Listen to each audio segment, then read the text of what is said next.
আসসালামু আলাইকুম রহমতুল্লাহি বারাকাতু। আজকে দ্বিতীয় দিন আমাদের রঙের কাজ চলতেছে, সেকেন্ড টাইম সেকেন্ড ইটের উপর আবার মারা হচ্ছে।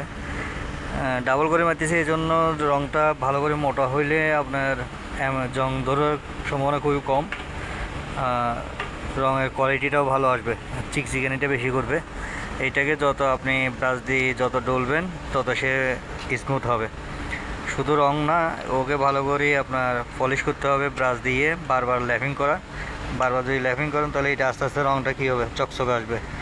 প্লাস সাথে লোহার যে জংটা ধরে পানির সাথে খুব তাড়াতাড়ি, ওইটা তাড়াতাড়ি হবে না।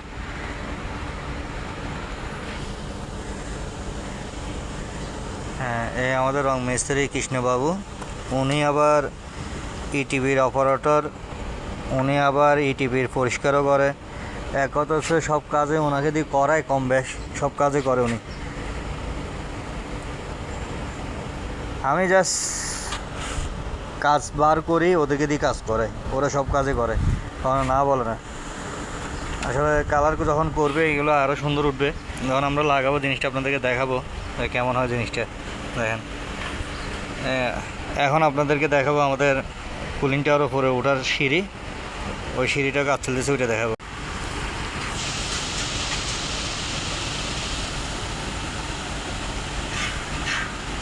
এইটা হচ্ছে যে আপনার অক্সিজেন দেয়, মানে পানিটাকে একটু লাড়াচাড়া করে আর কি, লাড়াচাড়া করলে অক্সিজেনের একটু ভালো কাজ করে এইটা।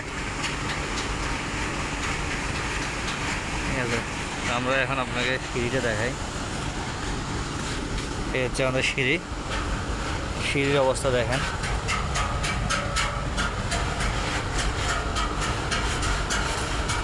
সিঁড়িগুলো কিছুদিন আগে আমরা রিপেয়ারিং কাজ করছি, কিন্তু রং করি নাই।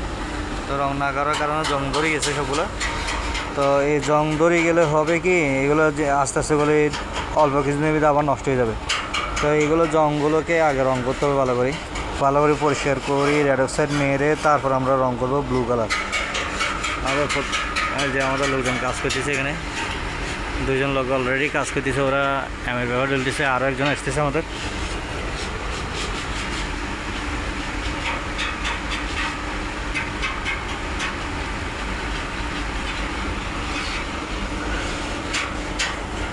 আমার কাজ হচ্ছে যে কাজ বার করা মানে কি, যেটা আমার সামনে আমি দেখতেছি জিনিস নষ্ট হয়ে যাচ্ছে, তো সেটাকে তো কাজ করতেই হবে।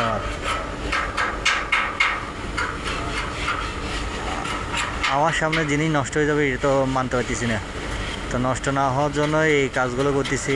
তো সবাই দোয়া করবেন, সাপোর্ট করবেন। আসসালামু আলাইকুম রহমতুল্লাহি ওয়া বারাকাতুহু।